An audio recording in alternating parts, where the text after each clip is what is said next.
নমস্কার, পিএমডি ক্লাসে তোমাদের সকলকে স্বাগত জানাচ্ছি। আজকে আবার আমরা একটা নতুন ক্লাস নিয়ে চলে এসেছি। আমরা আগের দিন গোলক নিয়ে যে চ্যাপ্টারটা করছিলাম ক্লাস 10-এ কোষে দেখি 12, সেটার আজকে আমরা দ্বিতীয় পর্বে দেখব। যে প্রশ্নগুলো আছে পাঠ্যপুস্তকে সেই প্রশ্নগুলো আমরা করার চেষ্টা করব। তোমরা যারা নতুন দেখছো অবশ্যই আমাদের চ্যানেলটিকে সাবস্ক্রাইব করে রাখো। আমরা প্রতিনিয়ত মাধ্যমিকের যে গণিতের যে চ্যাপ্টারগুলো আছে সেই প্রত্যেকটা চ্যাপ্টারে আমরা কষে দেখাবো এবং বিভিন্ন ধরনের সাজেশনমূলক ভিডিও আমরা আনতে থাকবো। তাই অবশ্যই আমাদের চ্যানেলটিকে সাবস্ক্রাইব করে পাশে থাকবে। তাহলে চলো আজকে আমাদের আগের দিন 6 পর্যন্ত প্রশ্ন হয়েছিল। আমাদের এরপর দেখবো 7 নম্বরে যে প্রশ্নটি রয়েছে সেই 7 নম্বরের প্রশ্নটা আমরা করে দেখাবো। বলছে একটি নিরেট লোহার গোলার ব্যাসার্ধের দৈর্ঘ্য 2.1 সেমি, ওই গোলাটিতে কত ঘন সেমি লোহা আছে তা হিসাব করে লিখি। তোমাদের আমি আগের দিন করতে বলেছিলাম এই অঙ্কটা। যারা আগের ক্লাসটা দেখোনি অবশ্যই আমাদের চ্যানেলে গিয়ে এই ক্লাসটি দেখে নেবে। চলো তাহলে আজকে আমরা শুরু করছি আমাদের 7-এর অঙ্কটা। তোমরা অনেকে হয়তো করেছো, তবু আমি করে দেখাচ্ছি। বলছে যে গোলাটিতে কত ঘন সেমি লোহা আছে। কত ঘন সেমি লোহা আছে মানে ঘন সেমি আগের দিনই বলা হয়েছে। ঘন সেমি মানেই সেখানে আয়তনের কথা বলা হচ্ছে। তাহলে ব্যাসার্ধ কত বলে দিয়েছে, গোলার ব্যাসার্ধ আমাদের 7-এর অঙ্ক। গোলার ব্যাসার্ধ কত? ব্যাসার্ধ হচ্ছে আর সমান আমরা বলে দিচ্ছি কত, 2.1 সেমি। 2.1 সেমি। তাহলে আমাদের আয়তন, যেহেতু ঘন সেমি বলেছে কত ঘন সেমি লোহা আছে, সেটা তাহলে আয়তন বার করবো। আয়তন হবে 4/3 পাই আর কিউব। আর কিউব মানে 2.1 এর কিউব ঘন সেমি, তাই তো? ঠিক আছে, এবারে এটা আমরা কাটাকাটি করলেই আমাদের এই অঙ্কটা সলভ হয়ে যাবে। 4/3 পাই আর কিউব আমরা জানি আয়তন গুলোকে। তাহলে 4/3 22/7 ইন্টু 2.1 3 ভাগ, তাই না? আচ্ছা 2.1 ইন্টু 2.1 ইন্টু 2.1, দশমিক আছে, প্রত্যেকটা নিচে একটা করে 10 দিয়ে দাও। আচ্ছা দশমিক আর কারো থাকবে না, ভালো। 7 3 21, 3 3 কেটে যাবে। ঠিক আছে, আমরা গুণ করে দেবো। 10 10 আছে, ভালো হয়েছে, কোনো সমস্যা নেই। নিচেতে 1000 হয়ে যাবে আর এদিকে গুণ করবো। 4/88 ইন্টু 21 ইন্টু 21, মানে 21 21 441, তাই না? তাহলে 88 88 441 গুণ করলে কত হবে সেটাই আমরা করে দেখি। 8 একে 8, 4 8 32, 8 8 32, 3 35, 8 একে 8, 8 4 সে একই হবে। 2 5 3, 8 10, 8 5 3 8 9, 3 9 8 0 8। যেহেতু নিচে 3টে শূন্য আছে তাহলে দশমিক 3 বার সরে যাবে। এটা এত ঘন সেমি। তাহলে এর উত্তর হবে 39.808 ঘন সেমি এই গলাটিতে লোহা রয়েছে। আমাদের এই অঙ্কটা হয়ে গেল। আচ্ছা আচ্ছা, আমাদের একটু মিস্টেক হয়েছে এখানে, গুণটাতে কিছু মিস্টেক হয়েছে মনে হয়। গুণটাতে 8 হবে না, 5 3 8 হয়, 9 করে 38.808। তাহলে আমাদের এই অঙ্কটা এখানেই সমাপ্ত হলো। 8-এর অঙ্কতে আমরা যাব। চলো 8-এর অঙ্কটা কি আছে দেখি।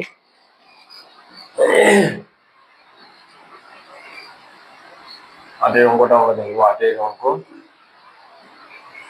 অঙ্কটা বলছে একটি নিরেট সীসার গোলকের ব্যাসের দৈর্ঘ্য 14 সেমি, ওই গোলকটি গলিয়ে 3.5 সেমি দৈর্ঘ্যের ব্যাসার্ধের কতগুলো নিরেট গোলক তৈরি করা যাবে হিসাব করে লিখি।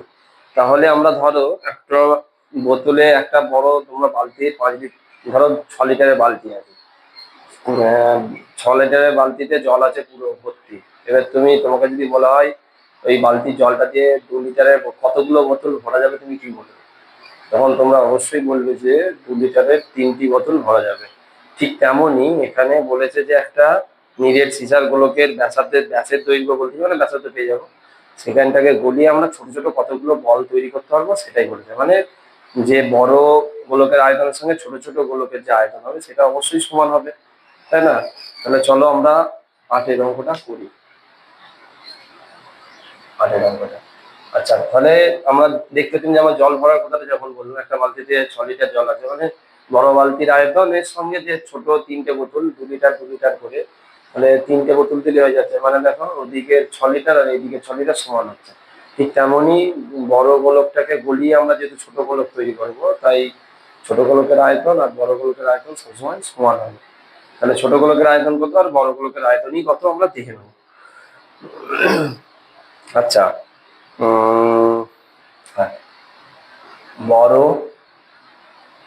গোলক বলেছে না, সিসার গোলক, হ্যাঁ, গোলকে আয়তন হবে, আয়তন কত হবে, আয়তন হবে, আচ্ছা আয়তনের আগে ব্যাসার্ধটা বলে দিই, আগে ব্যাসার্ধ কত আছে, ব্যাসার্ধ আর সমান বলেছে ব্যাস 14 সেমি বলেছিল, তাহলে 2 দিয়ে ভাগ করে দাও, মানে 7 সেমি। এবার আমরা বড় গোলকের আয়তন নিশ্চয় পেয়ে যাবো। আয়তন কত হবে, আয়তন হবে 3.5 22/7 আর কি 7 হলো সেমি। আচ্ছা আমাদের কাটাকাটি করার দরকার নেই, আমরা রাখছি এরকম ভাবে, ঠিক আছে, কাটাকাটি করার দরকার নেই, পায়ে রাখলে হতো, ঠিক আছে। ছোট গোলকের ব্যাসার্ধ, ছোট গোলকের ব্যাসার্ধ কত হবে, ছোট গোলকের ব্যাসার্ধ হবে, ব্যাসার্ধ বলে দিতে 3.5 সেমি, 3.5 সেমি। তাহলে ছোট গোলকের আয়তন কত, আয়তন হবে 3.5 22/7 3.5 ধরো আমরা ছোট গোলকের যেমন বালতির কেসটা যেটা বলছিলাম, বড় গোলকের আয়তন 6 লিটার বলেছি, আর ছোট গোলকের এই ছোট বোতলগুলোর একটার আয়তন আমরা 2 লিটার বলেছি, তাহলে কতগুলো বোতল পাওয়া যাচ্ছিল, 6কে 2 লিটার করে যদি আমি ভাগ করে দিই 3টে বোতল পাওয়া যাচ্ছে। ঠিক তেমনই বড় গোলকের আয়তনকে আমরা ছোট গোলকের আয়তন দিয়ে যদি ভাগ করি কতগুলো গোলক তৈরি হবে হিসাব পেয়ে যাবো। অতএব মোট ছোট গোলকের সংখ্যা হবে,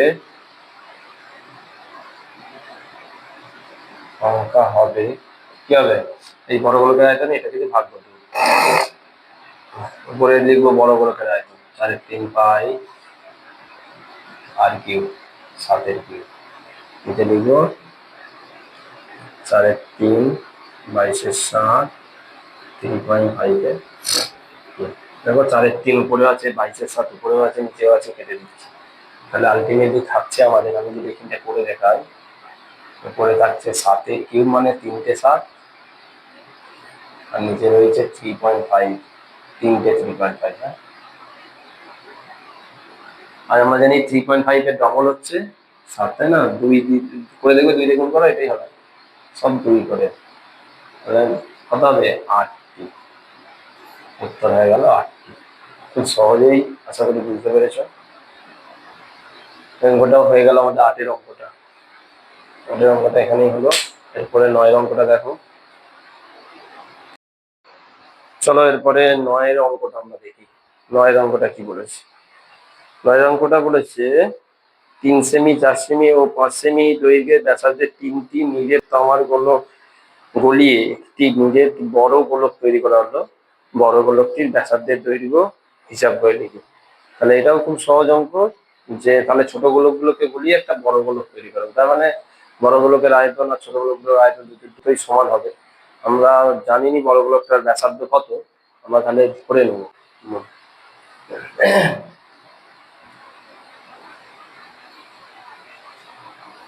চলো আমরা করবো হচ্ছে 9 অঙ্ক। মনে করি বড় গোলকটি ব্যাসার্ধ 5, এবার আমার তাহলে বড় গোলকটি আয়তন কত হবে,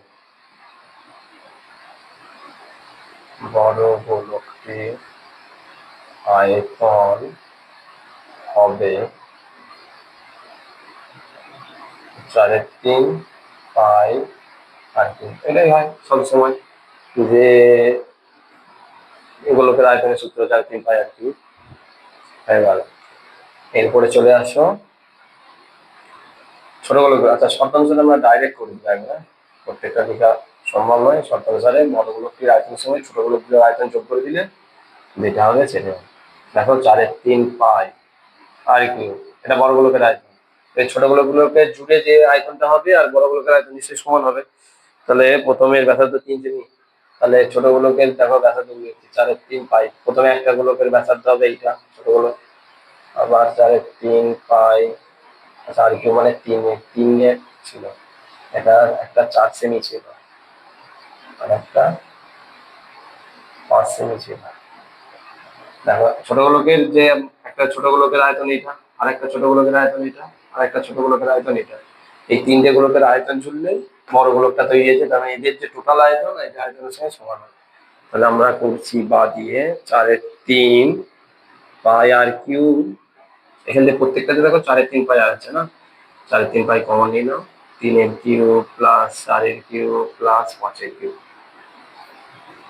উভয় দিকে 4/3 পাই আছে, ক্যান্সেল হয়ে যাবে, যেহেতু গুণ আকারে আছে। তাহলে আর কিউব সমান আমরা ডাইরেক্ট লিখে দিচ্ছি 3 কিউব 27, 4 কিউব 64, 5 কিউব 125, বা আর কিউব সমান হবে যোগ করলে হবে 216। দেখবে আর কিউব 216 কার কিউব হয়, 6-এর কিউব, এগুলো তো জানো তোমরা।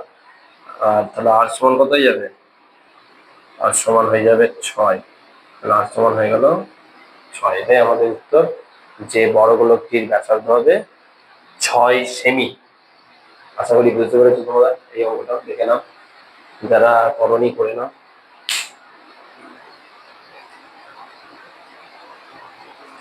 খুব সহজেই কিন্তু আমরা এইগুলো বের করে নিলাম। চলো এর পরের অঙ্কটা তোমরা দেখো, 10-এর অঙ্ক। তার আগে আমি উপরটা মুছে দিই। 10-এর অঙ্ক আমাদের কি বলছে, 10-এর অঙ্ক আমাদের বলছে একটি অর্ধগোলাকৃতি গম্বুজের ভূমিতলের ব্যাসের দৈর্ঘ্য 42 সেমি। গম্বুজটির উপরিতল রং করতে প্রতি বর্গমিটারে 35 টাকা হিসাবে কত খরচ পড়বে তা হিসাব করি। প্রতি বর্গমিটার দেখাচ্ছে, আর আমাদের প্রথমে দিয়েছে ডেসিমিটার, তাই তো, ব্যাস দিয়ে দিয়েছে।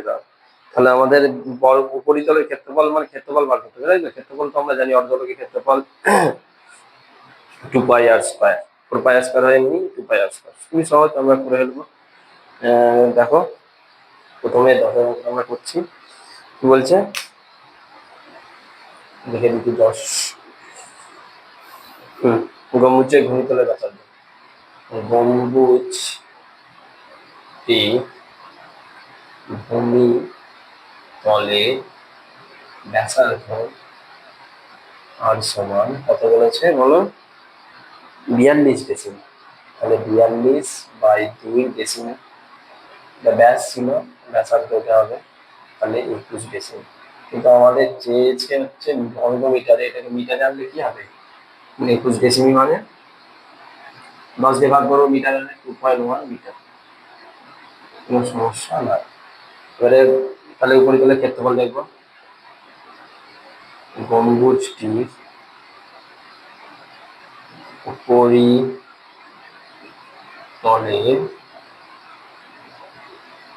ক্ষেত্রফল, গম্বুজটির উপরিতলের ক্ষেত্রফল কত হবে, গম্বুজটির উপরিতলের ক্ষেত্রফল হবে হলো 2πr², তাই না।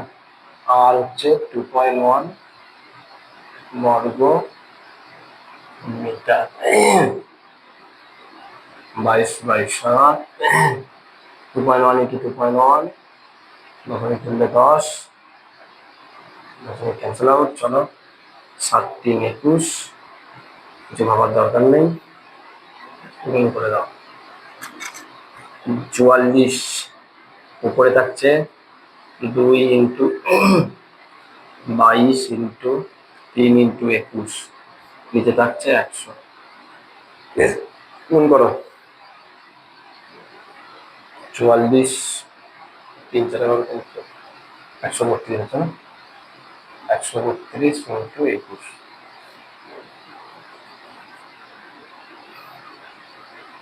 করো 2 3 1 4 6 2 2 7 7 2 7 7 হচ্ছে কত 2 7 7 2/100, মানে এতে দশমিক দিল এখানে। এত বর্গ মিটার, এত বর্গ মিটার হচ্ছে গম্বুজটির উপর গেলে দেখতে পাবো 1 বর্গ মিটারে 35 টাকা। তাহলে এত বর্গ মিটার কত টাকা? তাহলে আমরা গুণ করে দেবো, এটা গুণ করে দাও 27.72 কে আমরা 35 দিয়ে গুণ করে দিলেই এটা হয়ে যাবে।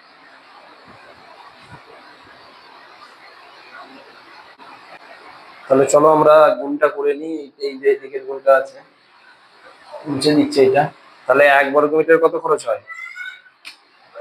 1 বর্গ মিটার খরচ হয় 35 টাকা। তাহলে 27.72 বর্গ মিটারের খরচ হবে 35 ইন্টু 27.72 টাকা। এটা গুণ করলে হবে 970.2 টাকা। গুণ করে দেবো, এটাই হবে। এই অঙ্কটা আমাদের হয়ে গেল।